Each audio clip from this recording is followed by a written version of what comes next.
Doctor ने बोला था अगर तुम्हारा ये लो लाइन प्लासेंटा रहा तो तुम्हारा नॉर्मल डिलीवरी बिल्कुल नहीं हो सकती, क्योंकि प्लासेंटा अगर लो लाइन रहा तो आपका नॉर्मल डिलीवरी होगा भी नहीं और बहुत ही ज्यादा ब्लीडिंग होगा। बाथरूम में जाके जब मैं यूरिन पास की तो मैं देख रही थी कुछ रेडिश काइंड ऑफ वहां से डिस्चार्ज होने लगा था, पर मैंने कोई, मेरा एनेस्थेसिया नहीं था नीचे के पोर्शन में। जब मेरे टाके लगाए गए, मैं ना एक टाइम पे इतना ज्यादा पेन बढ़ गया था, मैं यूजुअली बहुत रो रही थी और मुंह से साउंड निकालने लगी थी। मतलब रोना जब हम लोग चीख चीख के रोते हैं, एक्सरसाइज किया है या कुछ किया है उसके वजह से आपको नॉर्मल डिलीवरी कितना हुआ था, मेरा बेबी वेट हुआ था।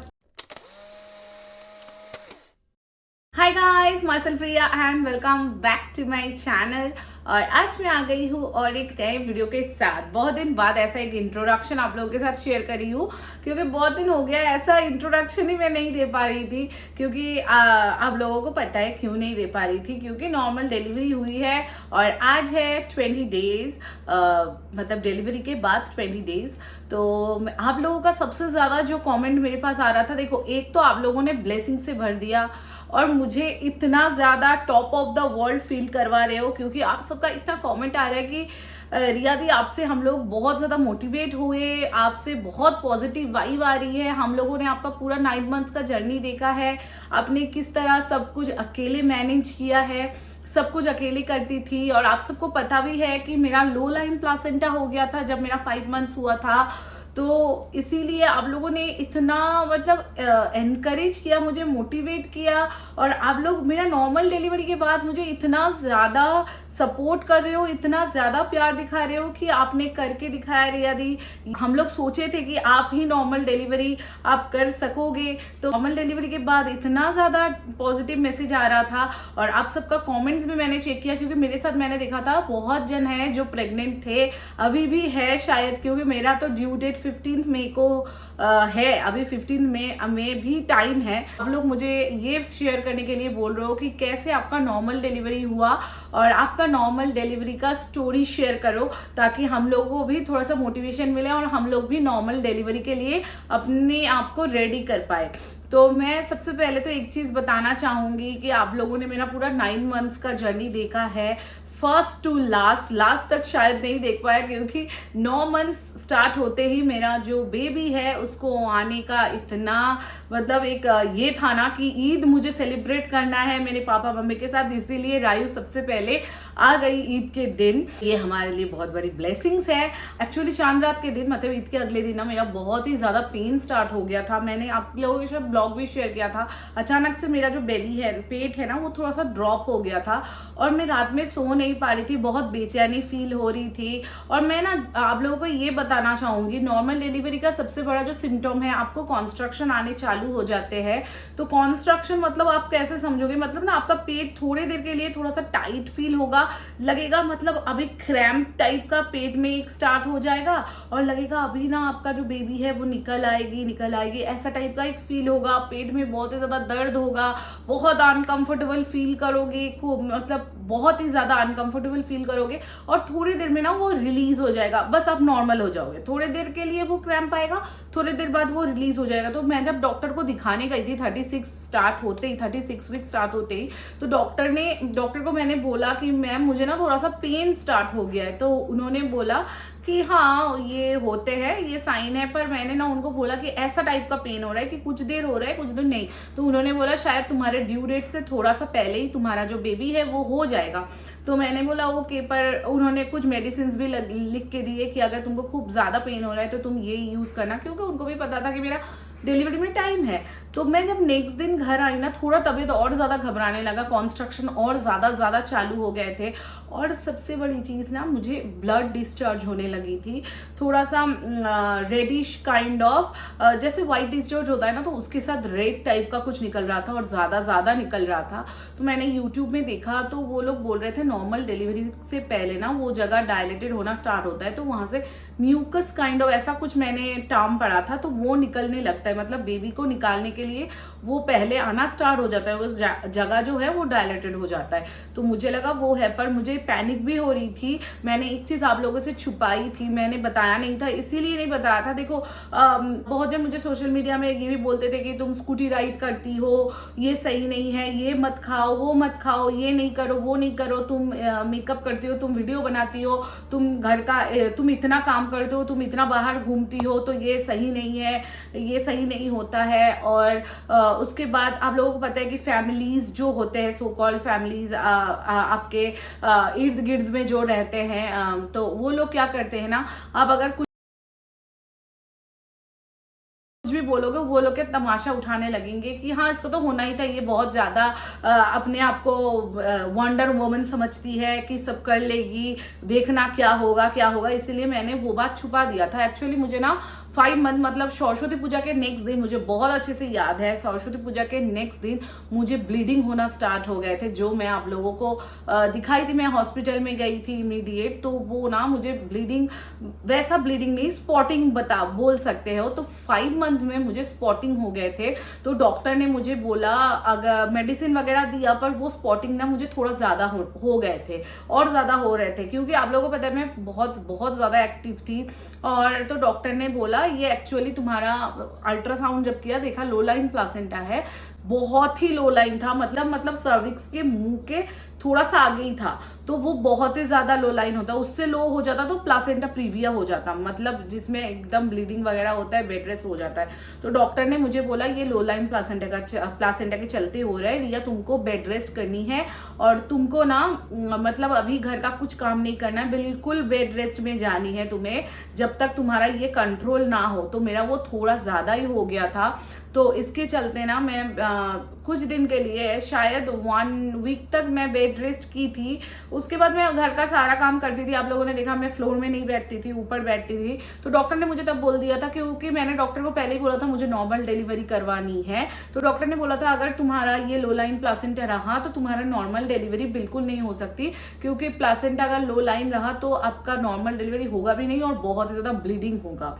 ठीक है, तो इसीलिए उन्होंने मना कर दिया था। पर मैं ना जब से प्रेग्नेंट हूँ, मैंने मेंटली अपने आप को प्रिपेयर कर लिया था कि मुझे नॉर्मल डिलीवरी ही करनी है। पर मैंने कभी भी सोशल मीडिया के सामने, यूट्यूब पे नहीं बोला। क्यों नहीं बोला? देखो अब कुछ भी हो सकता है, एक प्रेग्नेंट वुमन के साथ कभी भी कुछ भी हो सकती है, बहुत सारे चेंजेस आते हैं, सबका अलग अलग सिम्टम्स होते हैं। पहले से मेंटली प्रिपेयर थी कि मुझे ये नॉर्मल डिलीवरी करवानी है। क्यों करवानी है? क्योंकि आप सबको पता है कि मैं अकेली रहती हूँ, और मेरे 9 मंथ्स में भी मेरे घर में कोई नहीं आया, कोई काम नहीं करने। मेरे घर में एक भी कोई मतलब हेल्पिंग हैंड भी नहीं है, कोई हेल्पर भी मैंने नहीं रखा है कि कोई मुझे करके दे, तो सब अकेले मैं करती हूँ। और जब मेरी रायु हो गई है तो उसको भी मुझे देखना होगा। मुझे पता था कि बेबी होने के बाद अगर मैं सी सेक्शन में जाऊँ तो 3 मंथ्स लेट के मैं नहीं रह सकती, क्योंकि मेरा काम ही है ये। और सच बोलूँ तो मेरा इससे सब कुछ चलता है, इसी काम से, तो वो मैं बंद नहीं कर सकती। मुझे रायु को भी देखना होता। तो सब कुछ सोच के ना मैंने ये ठान लिया था। और मेरी जो नॉर्मल डिलीवरी, आप लोगों ने बोला कितना टाइम तक मेरा पेन था एंड ऑल, तो नॉर्मल डिलीवरी के लिए मेरा मतलब हुआ था क्या, मैं सुबह से पेन में थी चांद रात के दिन, पर सुबह से ना वो टॉलरेबल था। आप लोगों ने देखा, शायद मैं वीडियो बना के गई, मैं हॉस्पिटल जाने से पहले भी वीडियो एडिट करके गई हूँ। टॉलरेबल थी। पर मम्मी बोल रही थी, मम्मी नहीं, मेरे चाचा बोल रहे थे कि ये पेन में तुम्हारा सी सेक्शन होगा, ये नॉर्मल डिलीवरी का पेन नहीं है, उससे बहुत ज्यादा डिलीवरी का पेन होता है। अभी अगर तुम जाओगे तो तुम्हारा सी सेक्शन कर देंगे। पर अचानक 8:30 बजे ना मेरा जो पेन है वो खतरनाक तरीके से बढ़ गया था, जैसे लग रहा था अभी बेबी मुझे नीचे की तरफ पुश कर रही है। तो ऐसा जब फील होने लगा तो मैंने, शाकिब बाहर था, उसको ईद का ड्रेस लेना था, तो वो बाहर गया, तो मैंने इमीडिएट उसको फोन करके बुलाया, शाकिब तुम अभी आओ, मुझे हॉस्पिटल चलना है। तो वो घबरा गया, तो वो फटाफट से आया, और हम लोग, माँ और मैं और शाकिब, मेरे चाचा, चंपा, वो लोग सब आ गए थे। हम लोग पहुंच गए थे हॉस्पिटल जाके डॉक्टर ने इंटरनली चेक किया। नॉर्मल डिलीवरी में सबसे ज्यादा जो होता है इंटरनली चेकअप, तो मुझे वो सबसे ज्यादा खतरनाक लगा, क्योंकि जब वो लोग इंटरनली चेक करते हैं ना, मतलब क्या बोले, अंदर से एक अजीब सा फील होता है तब, क्योंकि वो पूरा डायलेटेड नहीं होता है, तो इसीलिए बहुत ही ज़्यादा पेन होता है तब। तो उन्होंने बोला अभी टाइम है, तो तुम सोच लो तुमको घर जाना है या एडमिट होना है।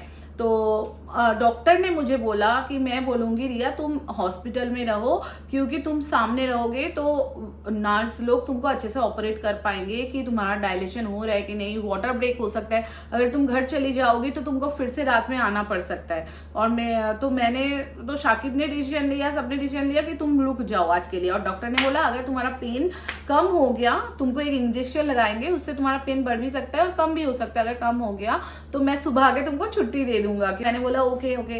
तो मैं एडमिट हो गई, तो एक इंजेक्शन लगाया। रात में मुझे वैसा ही पेन था जैसा मैं लेके गई थी, पर वैसा नहीं था कि बहुत ह्यूज, मतलब वो टॉलरेट कर पा रही थी। और जब कॉन्स्ट्रक्शन आ रहा था थोड़ा ज़्यादा हो रहा था।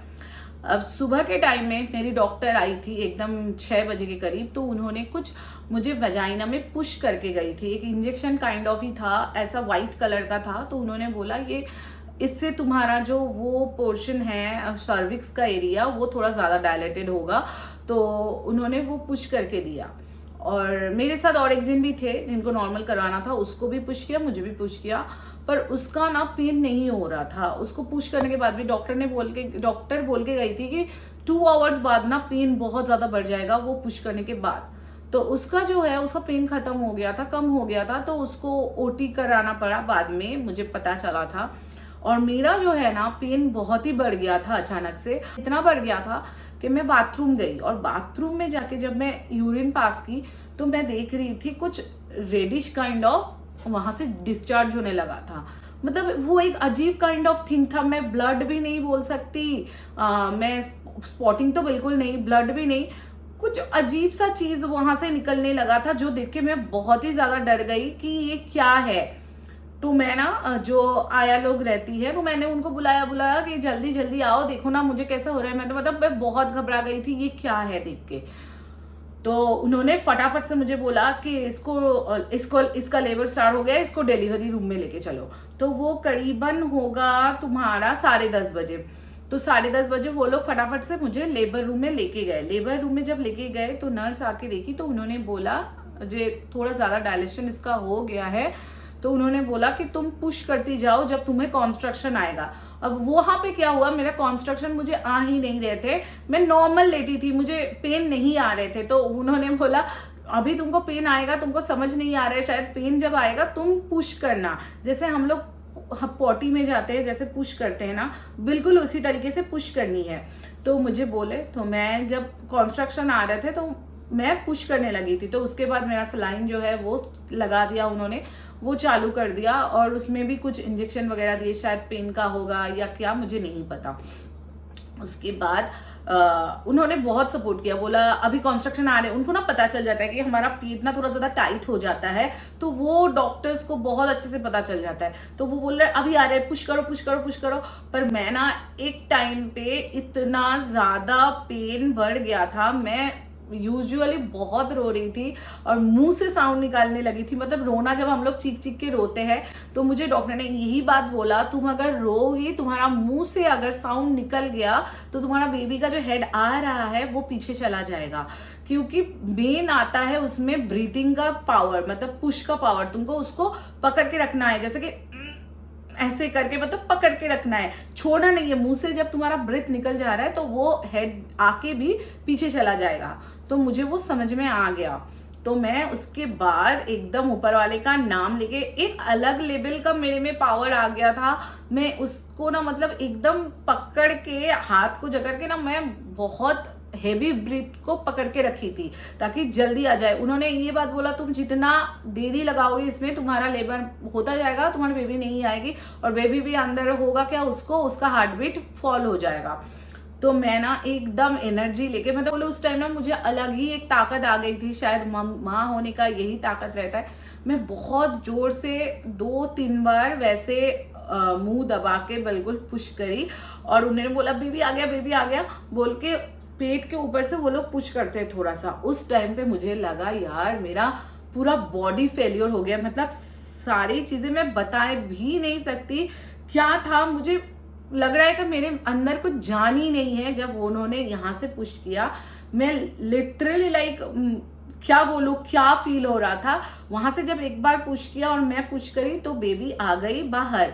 और बेबी आने के बाद मैं सच बोलूँ, मैंने बहुत सारे नॉर्मल डिलीवरी का वीडियो देखा है, बहुत जन बिल्कुल कोई भी उनमें क्या बोलते हो, और बहुत जन ना बिल्कुल फेंट टाइप का हो जाते हैं, कोई कुछ समझ में नहीं आता उनको। पर मुझे एग्जैक्टली सब कुछ याद है। और ना मैंने कोई एपिड्यूरल लिया था, अभी तो एपिड्यूरल लेके सब कोई नॉर्मल डिलीवरी कर रहे हैं, तो मुझे लगता है उस नॉर्मल डिलीवरी का कोई फायदा नहीं है। वो होता है, देखो सबकी अलग बात, कोई बोलेगा अभी तुमने कर दिया बोल के तुम बोल रहे हो, पर मैंने कोई, मेरा एनास्थेसिया नहीं था नीचे के पोर्शन में। जब मेरे टाके लगाए गए तब भी मेरा कोई भी एनास्थेसिया नहीं था और मैं बिल्कुल जागी हुई थी, उनसे बात कर रही थी। और जब प्लासेंटा निकाला, जिसने मुझे तकलीफ दिया था, सब मैंने देखा, उनसे मैं बात कर रही थी। मतलब बेबी निकालने के बाद मैं बिल्कुल फ्री हो गई थी। बस मेरा पैर बहुत दुख रहे थे क्योंकि मुझे ना कैल्शियम की कमी की वजह से पैर में वैसे ही दर्द होते हैं। और जब नॉर्मल डिलीवरी में आप लोगों को पता है पैर का पोजीशन कैसा रहता है, तो उसमें मेरे पैर में थोड़े से दर्द हो रहे थे और मैं पैर फैला नहीं पा रही थी क्योंकि वो जगह थोड़ा सा खराब था। तो मतलब नॉर्मल डिलीवरी के चलते हो गया था। तो उसके बाद जब मैं पैर को लंबा की, मैं बिल्कुल नॉर्मल फील कर रही थी। और टाके लगाने के बाद वहां पे थोड़ा सा एनेस्थेसिया काइंड ऑफ कुछ इंजेक्शन दे देते हैं ताकि कुछ देर आपको पेन बिल्कुल ना हो। और मेरा ना एनेस्थेसिया जब टाके लगाने के बाद खुल भी गया था, तब भी उतना ज़्यादा मुझे पेन नहीं हो रही थी। मैं सच बोलूँ तो नॉर्मल डिलीवरी के पेन के सामने ये सब पेन कुछ ही नहीं है कि आपको उसके बाद और स्टिचेस का पेन आएंगे। और जब स्टिचेस दिए जाते हैं ना, उसमें थोड़ा ज़्यादा पेन होता है। मुझे पता नहीं, वो गांठ काइंड ऑफ कुछ बांधते हैं ताकि वो टाके खुले ना, तो उस टाइम में थोड़ा ज़्यादा लगता है। पर मैं बात कर रही थी बोल के नॉर्मली उनसे, तो मुझे वैसा कुछ फील नहीं हुआ डिलीवरी के बाद। और नॉर्मल डिलीवरी आप लोग पूछ रहे थे कि मेरा बेबी वेट कितना हुआ था। मेरा बेबी वेट हुआ था 2 kg 800, तो वो नॉर्मली यूजुअली ठीक ही है। अगर मैं फुल टर्म कर लेती कंप्लीट तो वो 3 kg के ज़्यादा ही हो जाती, पर फुल टर्म कंप्लीट नहीं हुआ बोल के 2 kg 800 था। तो मुझे लगता है ये कोई ख़राब वेट नहीं है। उन्होंने देखा, उन्होंने बोला बेबी नॉर्मली बिल्कुल ओके है। तो यही था मेरा नॉर्मल डिलीवरी की जर्नी। और मैं बोलूँगी नेक्स्ट दिन ही, मैं, आप लोगों ने पूरा व्लॉग देखा है, मैं नॉर्मली चल के आ गई थी, मुझे कोई प्रॉब्लम नहीं। अभी तो मैं बिल्कुल फिट एंड फाइन हूँ। 20 डेज का अपडेट दे रही हूँ। थोड़ा ज़्यादा हल्का पेन होता है क्योंकि वो पूरा सूखा नहीं है बोल के। अभी मैं आप लोगों को एक चीज़ बताऊंगी, पूरा डिलीवरी स्टोरी तो मैंने बता दिया। मैं आप लोगों को ये बोलूंगी, आप लोगों ने जब मेरे को देख के इतना मोटिवेशन आपको मिली है, तो मैं आप लोगों को ये बोलूंगी, अभी मतलब सारे गर्ल्स ना नॉर्मल डिलीवरी के नाम से बहुत ज़्यादा डर जाते हैं। मैं ये बोलूंगी कि डरो नहीं, क्योंकि मेरी माँ अगर कर सकती है, तुम्हारी माँ अगर कर सकती है, हमारी नानी दादी कर सकती है, तो हम लोग क्यों नहीं कर सकते। उनके टाइम में तो इतना कुछ सिस्टम भी नहीं था। अभी तो एपिड्यूरल स्टार्ट हो गया है कि उसमें पेनलेस नॉर्मल डिलीवरी हो रहा है, पर मुझे लगता है उसमें कोई फायदा नहीं। नॉर्मल डिलीवरी नॉर्मल तरीके से ही सही रहता है जो ऊपर वाले ने बनाया है। मैं यही बोलूंगी कि वो इंजेक्शन का ही डर हम लोग करते हैं सी सेक्शन में भी, जिसका पेन रहता है, तो वो सब चक्कर में ना जाके बिल्कुल नॉर्मल जो डिलीवरी प्रोसेस है उसमें ट्रस्ट रखे। और मैं ये बताना चाहूंगी कि नॉर्मल डिलीवरी मुझे लगता है कि सबको ही कर सकते हैं, बस उसके लिए मेंटली प्रिपेयर होना चाहिए। जैसे मैं पहले से सोच के रखी थी कि मुझे नॉर्मल डिलीवरी ही करनी है, वो चाहे कुछ भी हो जाए। मुझे डॉक्टर बोल रहे थे कि 60% पेन लेने के बाद बहुत गर्ल्स क्या करते हैं ना, सी सेक्शन कर लेते हैं, पर वो कोई हल ही नहीं है।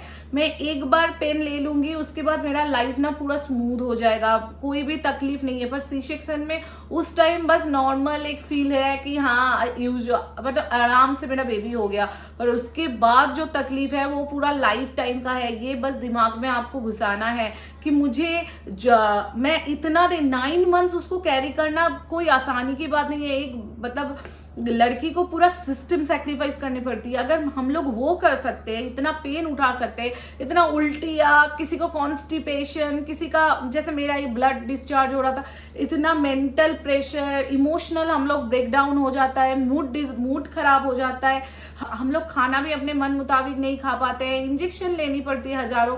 तो ये सब अगर हम लोग मान सकते हैं तो हम लोग नॉर्मल डिलीवरी में क्यों नहीं जा सकते हैं। सी सेक्शन में हम लोग उस टाइम के लिए जाते हैं, किसी किसी का होता है कि हाँ पोजीशन नहीं रहती है बेबी का, वो अलग बात है, तो वो बॉडी टाइप के हिसाब से है कि किसी का पोजीशन नहीं है, किसी का तबीयत दूसरे काइंड ऑफ खराब है। अगर आप नॉर्मल हो तो आप क्यों नॉर्मल डिलीवरी में नहीं जाओगे। बस आपको आपको बॉडी को समझाना है कि हाँ हमें नॉर्मल डिलीवरी ही करनी है।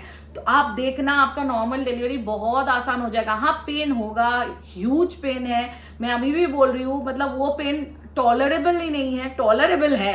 टॉलरेबल अगर नहीं होता तो मैं टॉलरेट नहीं करके यहाँ नहीं बैठती। तो सब कर सकते हैं। प्लीज आपने आपको बस मोटिवेट करो कि मुझे नॉर्मल डिलीवरी ही करनी है। अब डॉक्टर के पास जब जा रहे हो ना, उनको पहले ही बता दो। मुझे तो मेरे पहले जो डॉक्टर के पास गई थी, उनका नाम नहीं लूंगी, उन्होंने बोल दिया था कि तुम्हारा नॉर्मल डिलीवरी नहीं हो सकता, तुम्हारा एज हो गया है 20 के ऊपर, नॉर्मल डिलीवरी नहीं होता। तो मैं एक डॉक्टर से ये कभी भी मतलब आशा नहीं कर सकती कि वो ऐसे बात करेंगे। तो मैंने जब दूसरा डॉक्टर के पास मैं गई, मेरी डॉक्टर जो भगवान है मेरे लिए, डॉक्टर नूजा, उनको मैं पहले ही बोली कि मुझे नॉर्मल डिलीवरी करनी है, और उन्होंने ना बिल्कुल मुझे वैसे ही सपोर्ट किया। और देखो लो लाइन प्लासेंटा के चलते भी मेरा नॉर्मल डिलीवरी हो, क्योंकि मेरा 8 मंथ में प्लासेंटा ऊपर आ गया था। मैं बस बोलूंगी, बहुत जन बोलते हैं आपने क्या क्या एक्सरसाइज किया है या कुछ किया है उसके वजह से आपको नॉर्मल डिलीवरी। नहीं, मैंने कुछ नहीं किया, मैंने एक्सरसाइज वगैरह कुछ नहीं किया। आपने देखा है मेरा ब्लॉग, अगर जो लोग फॉलो करते हो, मैं डेली का काम करती थी। जो मेरा काम है, जो मेरा वर्क है, मैं सब कुछ करती थी, सब कुछ करती थी। घर में नॉर्मल खाना खाती थी, जो मेरा मतलब मैं नॉर्मल घर में जैसे रहती थी प्रेगनेंसी में, मैंने वैसा ही किया। बस लास्ट में थोड़ा सा वॉक कर रही थी, पर वॉक भी ज्यादा नहीं कर पा रही थी, इतना ज्यादा हमारे यहाँ पे गर्मी बढ़ गई थी। तो आपको मैं ये बोलूंगी, कोई एक्सरसाइज की जरूरत नहीं है, पोछा लगाने की जरूरत नहीं है। मैंने देखा है बहुत जन पोछा वोछा लगाते हैं, ये करते हैं वो करते हैं, उसके बाद भी उनका नॉर्मल नहीं होता है, तो वो बहुत डिसअपॉइंट हो जाते हैं। तो वो सब नहीं करना है, आपको मेंटली प्रिपेयर होना है, एक्टिव रहनी है। बस एक बार पोछा लगाने से आपका बेबी नॉर्मल में नहीं आएगा। आप दिन भर बैठे रहोगे कि नहीं है मुझे प्रेगनेंसी है, मैं प्रेग्नेंट हूँ, मेरा तबीयत बहुत खराब है, नहीं, आपको बहुत एक्टिव रहना है। जो आप घर में करते हो नॉर्मली वो करो, वो खाओ। अब अगर आपको बाहर जानी है, वो सब पुरानी बात है कि बाहर नहीं जाना चाहिए, ये नहीं करना चाहिए, वो नहीं करना चाहिए। आप लोग भी मुझे बोले थे स्कूटी में बैठना नहीं चाहिए, पर मेरा तो गाड़ी नहीं है, मैं स्कूटी से ही जाने आने लगी थी, मैं तो वही करती थी, मुझे कोई तकलीफ नहीं हुआ। मैं अपना जर्नी शेयर कर रही हूँ, जो मैं बोलूँगी। आपको अगर लगता है नहीं स्कूटी राइड सेफ नहीं है प्रेगनेंसी के लिए, सच में नहीं है, तो आप स्किप कर सकते हो। मेरा ऊपर वाले की बहुत लाख लाख शुक्र है कि मुझे कोई प्रॉब्लम नहीं हुई, पर मैं आप लोगों को रिकमेंड जरूर नहीं करूंगी। आप लोग स्कूटी राइड जो है उसे अवॉइड कर सकते हो, पर वॉक करो, अपना जो काम है उसमें डेडिकेशन लाओ। तकलीफ होती है यार, मुझे भी बहुत हेडेक होती थी। मैं जब भी गेट रेडी भी करती थी, खड़ी होके ड्रेस चेंज करना, मेकअप करना, मुझे सच बोलूं बहुत ही ज्यादा तकलीफ होती थी। पर मैंने अपने दिल को समझाया कि नहीं, मेरा कोई है नहीं, मुझे करना होगा, मुझे अपना काम भी करना होगा, मेरा लाइफ बेटर बनाना है, सब कुछ अच्छा करना है। तो पॉजिटिव सोचो, अच्छा होगा, बस जो करना है वो करो। सबका बॉडी टाइप अलग होता है, ये समझ के रखना, किसी के बात में कान मत लगाना। आपका बॉडी आपको अगर परमिट करा रहा है, आपका बॉडी अगर आपका साथ दे रहा है कि आप शादी में जा रहे हो, घूम रहे हो, खा रहे हो, आपको एसिडिटी नहीं हो रही है, तो खाओ यार। क्यों किसी का सुनना है कि तुम ये नहीं खा सकती, प्रेगनेंसी में ये नहीं करने, किसी के नहीं सुनो, बस अपना सुनो। बॉडी को समझाओ, अपने दिमाग को समझाओ कि नहीं मुझे करना है। सब अगर कर सकते हैं तो मैं भी कर सकती हूँ। सबसे बड़ी बात, आपकी मम्मी अगर कर सकती है तो आप भी कर सकते हो, है ना। तो यही आपको दिमाग में लाना है, यही सोचना है। तो यही था मेरा नॉर्मल डिलीवरी का स्टोरी। पेन होगा, पर हम गर्ल्स सब कुछ सह सकते हैं। हम अब 9 मंथ्स अगर एक बच्चे को पेट में रख सकते हैं तो हम सब कर सकते हैं, है ना। तो बस यही है मेरी स्टोरी आप लोगों के लिए। मतलब जो जो प्रेग्नेंट है, जिनका डिलीवरी सामने है, मैं विश करती हूँ कि आप सबका नॉर्मल डिलीवरी हो, और जिनका सी सेक्शन भी हो रहा है उनका भी बहुत जल्दी रिकवरी हो जाए। सब आप लोग अपने हेल्दी बेबी के साथ घर जल्दी जल्दी आ जाओ और आप सब बहुत अच्छे रहो। तो बस यही है। आई होप आप लोगों को अच्छी लगी। अगर वीडियो पसंद आती है, मैं पसंद आती हूँ, चैनल को सब्सक्राइब जरूर करना, वीडियो को लाइक कमेंट शेयर करना बिल्कुल मत भूलना। सो आज के लिए इतना ही, मिलता है नेक्स्ट व्लॉग में। Bye, love you all.